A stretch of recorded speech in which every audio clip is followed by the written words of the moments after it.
So tomorrow marks President Trump's 100th day in office as he starts his 15th week. As Russia continues to strike Ukraine, Secretary of State Marco Rubio says this week will be critical for the negotiations. I think this is going to be a very critical week.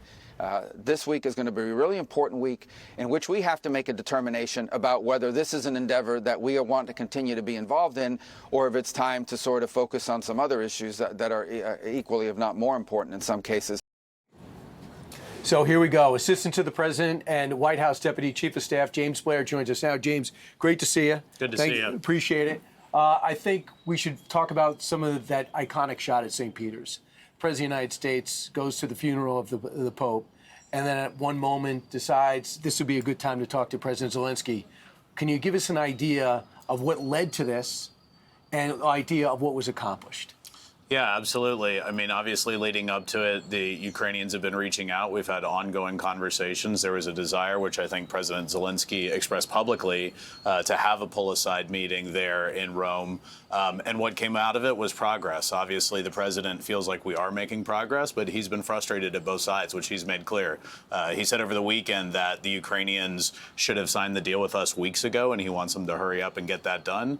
And Putin, he is very displeased with the attacks on civilian areas last week, and he's put on the table increasing sanctions, secondary tariffs on oil, whatever it takes to make sure that they hurry up and get to the table and create peace. What about providing patriots and more arms to Ukraine? I know that's what Zelensky asked for.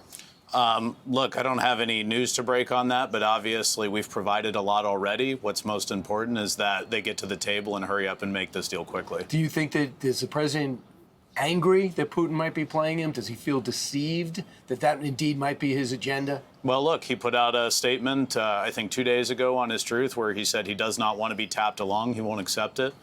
He's displeased, again, with the attacks on civilian areas. And the president said it makes him feel like maybe he doesn't want peace as badly as he says he does. And the president's not going to stand for that. If that means increasing sanctions, he's obviously put that on the table. Steve Witkoff was optimistic. The president is, neither is Marco Rubio. How do you deal with both those schools of thought? Look, I mean, I think that this is a bit of a give and take back and forth process. We feel like we're making progress. The president feels like we're making progress, but he's also sending a message that it needs to go more quickly. So this is today. Every day is going to have a different theme here at the White House. At 8:30, Caroline Leavitt's going to have start her press conference where she's going to talk about immigration, the progress made at the border.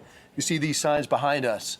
All the arrests have been made over the last 100 days. Homicide, child sex abuse, rape and sodomy, the mugshots of those who have been captured and taken off the streets. Why do you want people to see that? Why do you want the press to see that? Well, look, the mainstream media, as you know, Brian, doesn't want to cover this story.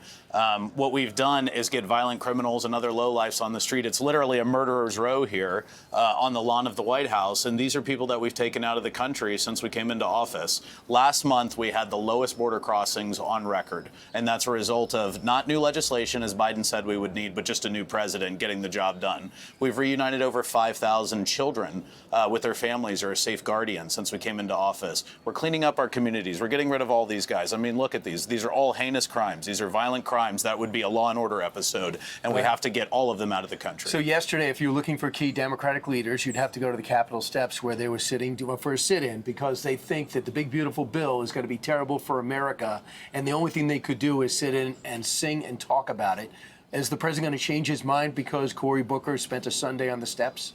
Well, look, I mean, think about what the Democrats are actually saying. They're saying they're going to oppose the largest tax cut in history for middle and working class Americans. That's what they're doing. They're out here standing on the side of keeping illegal immigrants on Medicaid when we're trying to get them off of Medicaid so we can save the program. The Democrats have no plan. Remember, this is the party that brought us 4-decade high inflation. Joe Biden, Hakeem Jeffries. We shouldn't listen to them on anything. Now that the adults are back in charge, we're having to clean up the mess they created for us. And you're not going to have an easy time as you try to get all the Republicans on the same page. Very, this slight advantage for Republicans in both the House and Senate.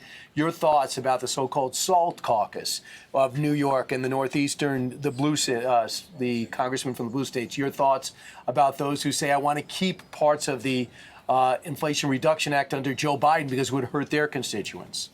Look, I mean, everybody has issues that are very important to them and their constituents, but the fact is there's a pathway to accomplish all of those things and at least make some gain in some of those areas that people really want to see. Everyone's going to have to give a little. Nobody's going to get 100% of what they want, but that's the democratic process, right? And again, like I said just a minute ago, it's up to the adults to be in charge now. We just have to get it done. And you have a lot done already in 100 days. James, thanks so much. I know it's going to be a big week. Thank you. Thank you. Appreciate it. I'm Steve Doocy. I'm Brian Kilmeade. And I'm Ainsley Earhart. And click here to subscribe to the Fox News YouTube page to catch our hottest interviews and most compelling analysis.